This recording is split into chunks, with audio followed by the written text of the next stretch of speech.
এই মক্কা পুকুরের কাছে আসতে আমাদের মিনিমাম সময় লেগেছে প্রায় 1.5 ঘন্টার কাছাকাছি। আর আস্তে আস্তে আমাদের সঙ্গী যারা ছিল তাদের মধ্যে একজনের ফোন গেছে। এখানে আমরা আসতে অসুবিধা হয়েছে, সব কজন গুলিয়ে চলে গেছে। 7 থেকে 8 জন আমরা ছিলাম, তার মধ্যে একজনের ফোন চলে গেছে। আর এমন পরিস্থিতি করছে কীভাবে ফোনগুলো যাচ্ছে এখানে।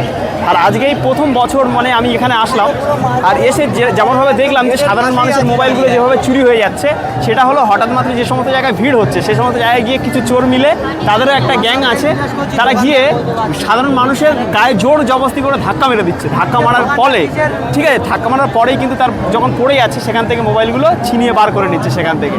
ঠিক আছে, সেটা আজকে একটা নতুন এক্সপিরিয়েন্স দেখলাম, দেখে কিছু শিখলাম যে মানুষ কতটা নীচ হতে পারে। তারা জানে না যে তারা কত দূর থেকে এই জায়গায় এসে পৌঁছাচ্ছে, তাদের কিছু মনোকামনা নিয়ে বা আসছে, বা এখানে কেমন জায়গা পরিস্থিতি দেখার কারণেই আসছে, এসে দেখছে যে এই পরিস্থিতি হয়ে দাঁড়াচ্ছে। তো এদিকে দেখাও চারিদিকে কত মানুষ এখন একত্রিত হয়েছে। আমরা সেই মক্কা পুকুরের কাছেই কিন্তু এখন আছি। আর ঘুটিয়ারি শরীফের ভিডিও এই বছর আমি এই প্রথমবার করলাম, এবং যখন ফার্স্ট টাইম এসেছিলাম গত বৃহস্পতিবার এসে ভিডিও করে গেছিলাম। আর আজকে সেই 17 শ্রাবণ, সেই 17 শ্রাবণের দিনকে এসে এমন পরিস্থিতি হতে হবে মানুষের সাধারণভাবে, ঠিক আছে, সেটা আমরা কখনোই কল্পনা করতে পারিনি। চারিদিকের পরিস্থিতিটা একবার দেখাও যে এখানে কতটা মানুষের ভিড় জমেছে। পুকুরের প্রতিটা কোনায় কোনায় কিন্তু মানুষজনের ভিড় জমে গেছে।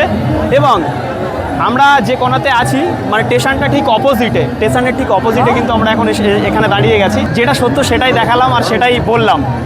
আশা রাখছি যে আপনাদের এই সমস্ত কিছু মস্তিষ্কের মধ্যে ঢুকেছে।